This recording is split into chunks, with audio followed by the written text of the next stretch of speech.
కామన్‌గా general పాపులేషన్‌ల neuro అనంగానే first general weakness అలా కావచ్చు. అట్లా. సో, వీక్‌నెస్ అంటే మనం ఒక సైడ్ వీక్‌నెస్ ఉండొచ్చు. తర్వాత బాడీ వీక్‌నెస్ ఉండొచ్చు. ఒక సైడ్ వీక్‌నెస్ అంటే మనకు బ్రెయిన్‌కి సంబంధించింది.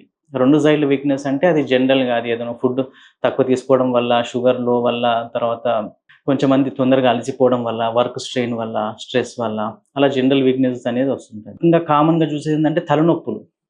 సో, ప్రధానంగా 10 మందిల దాదాపు 5, 6 మందికన్నా తలనొప్పి ప్రాబ్లమ్స్ ఉంటది. సో, ప్రతి ఒక్కరు గూడా ఏదో ఒక టైంలో కంపల్సరీ తలనొప్పితోటి బాధపడుతుంటారు.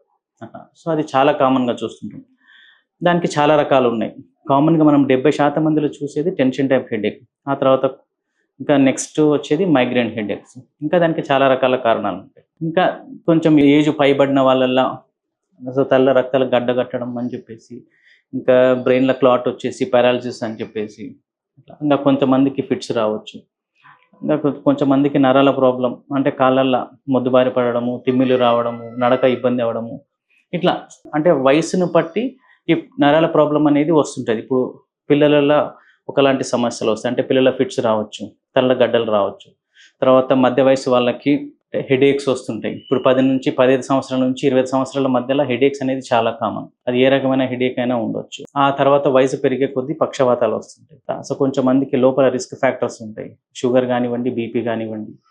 సో, వాళ్ళలో కొన్ని నరాల ప్రాబ్లమ్స్ వస్తుంటాయి. అంటే న్యూరోపతిలు వస్తుంటాయి. అట్లా. సో, మనకు వయస్సును బట్టి, ఆ లోపల ఉన్నటువంటి ప్రాబ్లమ్స్‌ని బట్టి ఏదో ఒక నరాల ప్రాబ్లమ్ అనేది బయటపడుతుంటది. మీరు తీసుకునే అదే మందులు, అదే నాణ్యమైన మందులు, కానీ సగం ధరకే. అవును, మెడ్ ప్లస్ బ్రాండ్స్ పై 50-80% తగ్గింపు.